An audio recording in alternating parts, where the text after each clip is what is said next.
వీరు చేసిన రాజకీయాలు ఎలా ఉన్నాయి అనే విషయం మీద ఈ దత్తపుత్రుడు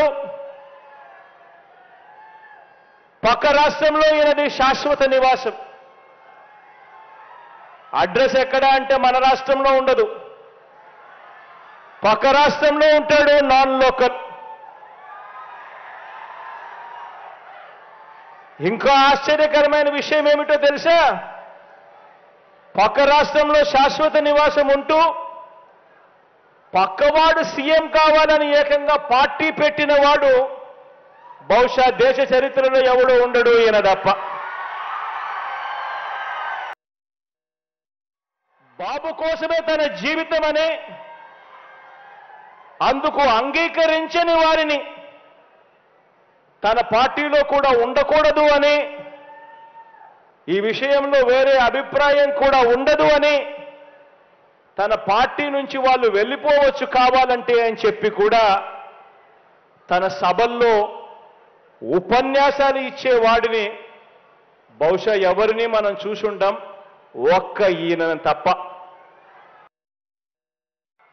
ఈ దత్తపుత్రుడికి ఆ బాబు పొత్తులో ఎన్ని సీట్లు ఇచ్చినా ఓకే, ఏ సీటు ఇవ్వకపోయినా ఓకే.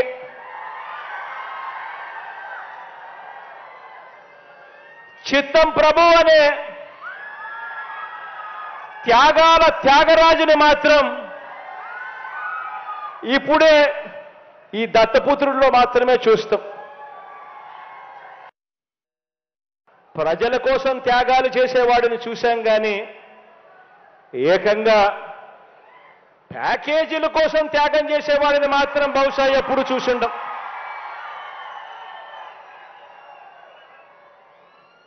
ప్యాకేజీల కోసం తన వారిని త్యాగాలు చేసే ఈ త్యాగాల త్యాగరాజును మాత్రమే చూసింటాం. మరో విచిత్రం కూడా చెప్పాలి. మరో విచిత్రం ఏమిటనంటే ఈ త్యాగాల త్యాగరాజు గురించి, ఈ దత్తపుత్రుడు గురించి మరో విచిత్రం ఏమిటనంటే రియల్ లైఫ్లో ఈ పెద్ద మనిషి ఏ భార్యతోనూ ముచ్చటగా కనీసం 3-4 సంవత్సరాలైనా కూడా కాపురం చేసి ఉండడు.